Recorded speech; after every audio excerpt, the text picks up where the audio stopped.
Hey guys, Goanna here. Welcome to our third instalment of Eat Yourself Fit. We're now on week 6. What do you reckon? Starting to come up. We used to be out here. We're now back to here. I don't have an exact weight for you this week, unfortunately. But I am going to go see the doctor next week, and we're going to have an interview with my doctor and a full rundown of what's happening and how this diet is affecting my body, all the benefits, and we'll see if there's any problems as well. But in this episode, I'd like to talk to you about herbs and the benefits of herbs. We're going to cover the herbs I've got, and we're also going to have a look at other herbs that you may have that I don't, which were equally as good. Now we're out at the pool today because just like your diet and my filming, your life is going to be filled with adversities, and there is never a perfect time. But as you may know, the key is not waiting till the rain stops, it's learning how to dance in the rain. So we're going to film this video even with the kids in the pool, having a great time, doing their exercise, and then after this, I'm actually going to go and join them. Now the benefits I found of this new diet is I actually have energy after the meal. Previously, I'd have to go and sit down for 20 minutes, half an hour before I felt like doing the dishes. Now, as soon as I finish eating, I can get up and go do the dishes. I'm not weighed down by all that food.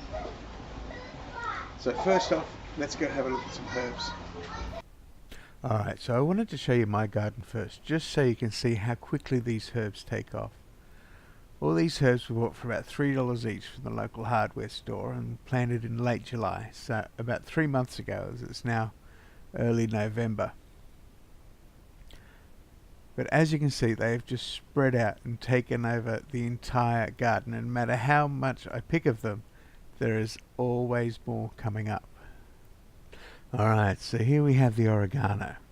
As you can see, it just forms this wonderful ground cover. It's got a really strong flavour, and I find it fantastic in a spaghetti bolognese, something like that, which of course I'm not eating at the moment, but if I was, this is what I'd use. Now, it has some fantastic health benefits. Now, I haven't done the clinical studies myself, but I can Google. So I found a site called Healthline. So here are 6 evidence-based health benefits of oregano. Firstly, it's full of vitamin K. Secondly, it's rich in antioxidants, which can help in preventing neutralizing disease-causing free radicals. That all sounds really good. It fights bacteria. Well, actually it says may fight bacteria, but the reason for that is they haven't done the human trials. They've just done the test tube studies.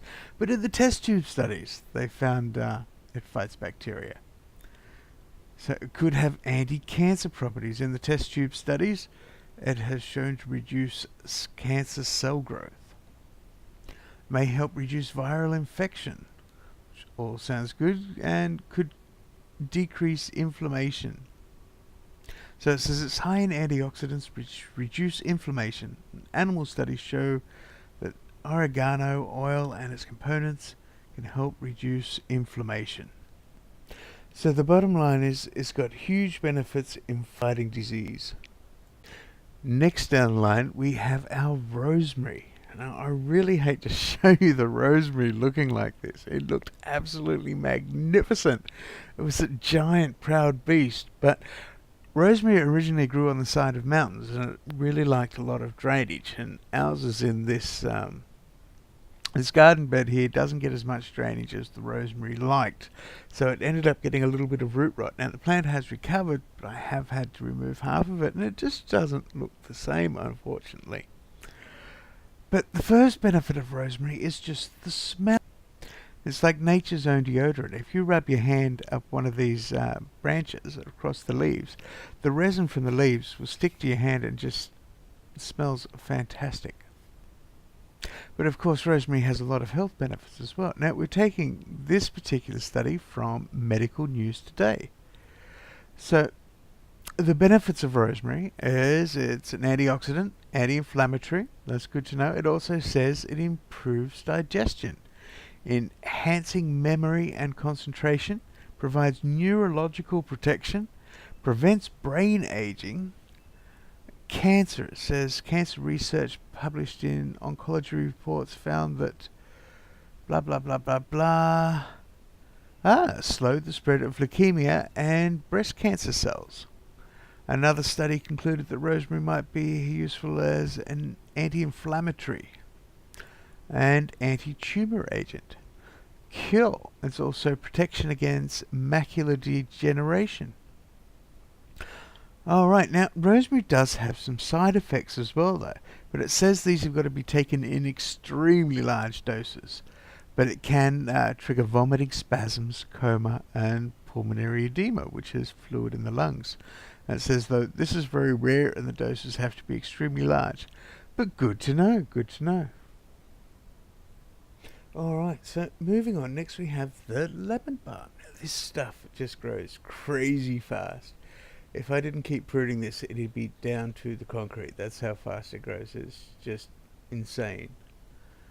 But it also has the most benefits of anything on our list. So we're taking our facts from a site called Self-Hacked this time. It says it increases GABA in the brain by inhibiting an enzyme that breaks down the GABA, blah blah blah blah blah, produces a calming effect, improves mood and reduces stress. Cool. Lemon balm treats panic attacks and rapid heartbeats. Lemon balm reduces depression and anxiety. It also says it improves sleep quality. Alright, so it sounds like a very calming herb. Lemon balm improves memory and brain function. Like, there's a long description for each of these benefits, but I'm just going to give you the headings, otherwise this video is going to be a couple of hours long. But you have the name of the sites if you want to look them up yourself. So it says lemon balm helps with weight loss. I'll read this one though, because, you know, that's why we're here. It says by preventing the formation of blood cells which feed these fat cells. In addition, lemon balm extracts reduce the activity of proteins that are involved in fat production. Lemon balm helps with non-alcoholic fatty liver disease. Lemon balm aids in the treatment of type 2 diabetes. Lemon balm has anti-cancer effects.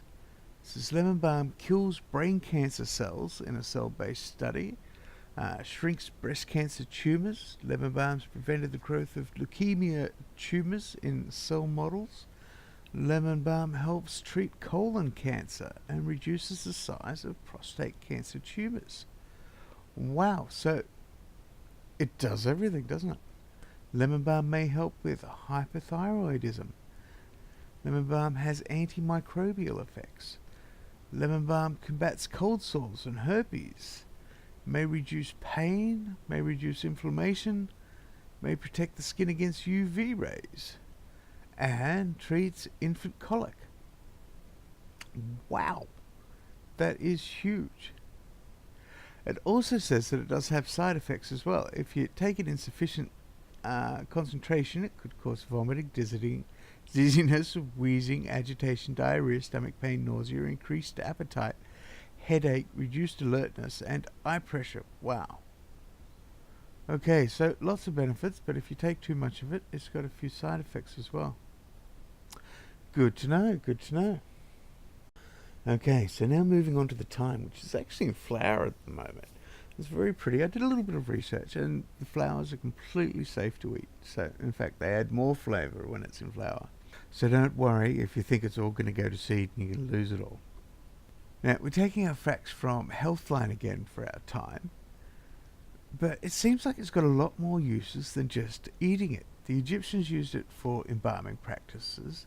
The Greeks used it as incense. Apparently, if you distill it in alcohol, it becomes an acne treatment. Oh, here we go. Here's one for when you eat it. Thyme to lower blood pressure. It's also a cough suppressant and will boost your immunity as it is full of vitamin C and vitamin A. If you'd like to distill the oil and use it for aromatherapy, it's supposed to boost your mood. Okay, so that was quite a short list of benefits for the thyme, but at least it doesn't have any side effects. And now moving on to our parsley. Oh, before I forget, the thyme, if you rub it on your hands and your skin, is actually used to repel mosquitoes as well. Okay, parsley. Now, parsley is great, isn't it? Everybody uses parsley anyway. But maybe we should be using more. I'm just going to read this extract straight out. Parsley is a nutritious powerhouse with vitamins A, B, C, and K, and the minerals iron and potassium. This emerald green herb is popular among starlets who want to drop extra water weight before big events, and it helps reduce water retention from bloating. It is a natural diuretic which helps eliminate excess fluid without depleting the body of potassium. Beyond water weight, parsley aids in balancing blood sugar, helping with the long-term weight balance. It also plays a key role in preventing the degenerative effects of diabetes on the liver. It also says it reduces the risk of cancer, improves your immune function, beats inflammation, helps fight disease, and protects your blood vessels. It can also reduce the risk of heart attack and stroke. Yes, definitely a good one to have in every meal. Okay, so moving right along, the last one in our lineup here is the mint. Now, as you can see, the mint has just completely taken over. I advise if you are going to grow some mint, do it in a pot, or that will be the only thing you have in your garden.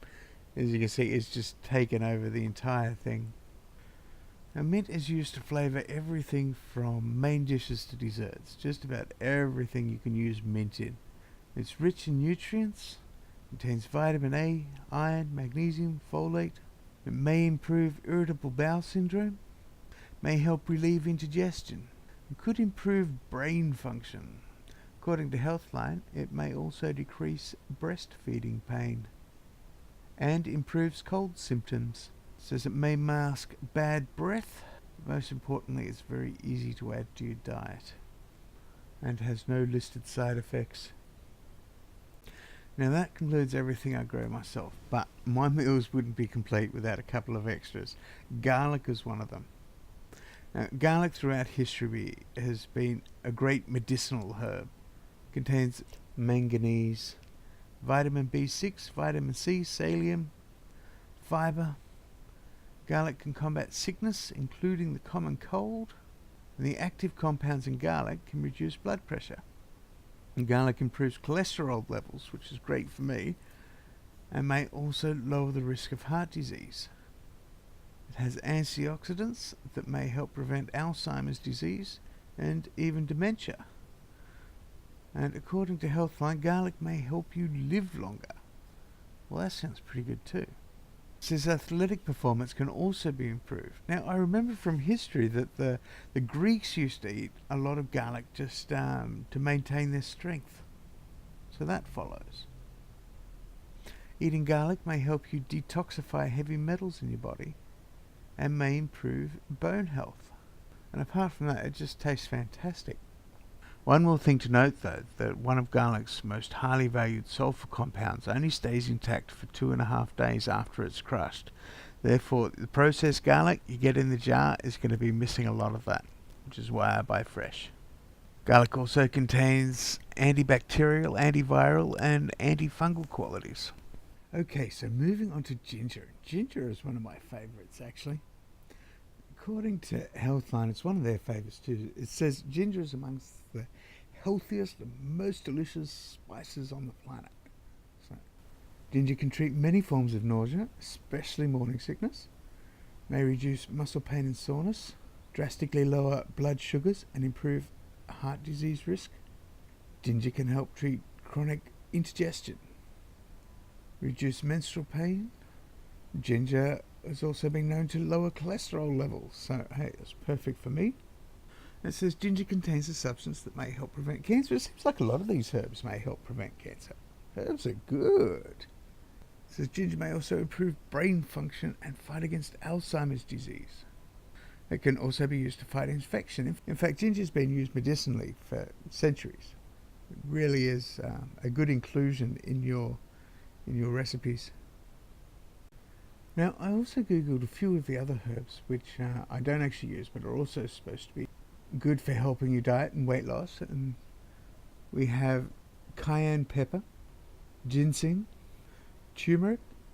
Actually, turmeric's got a lot of great properties. Black pepper, cinnamon, cumin, cardamom. So the bottom line is herbs are fantastic. They're not just for flavour, and I haven't found any that don't have medicinal effects as well. Alright, so thank you for tuning in for another instalment of Eat Yourself Thin with Goanna. I hope you learned a lot. I learned a heap about herbs. I had no idea they had so many benefits. I was using them because I thought they were good, but learning all this, researching it for you guys, oh wow, that was incredible. So next week we're going to go have an interview with my doctor. We'll see what they have to say about weight loss, diets, and we'll get their opinion on this diet and see what they think. We're also going to look at the few of the foods you should avoid like the plague and why. But until then, enjoy your exercise, have fun, get out into the pool, play with your kids, walk them to school instead of driving them. Find something to enjoy yourself and eat yourself thin. Remember, be fed and happy every meal. I'm a coming.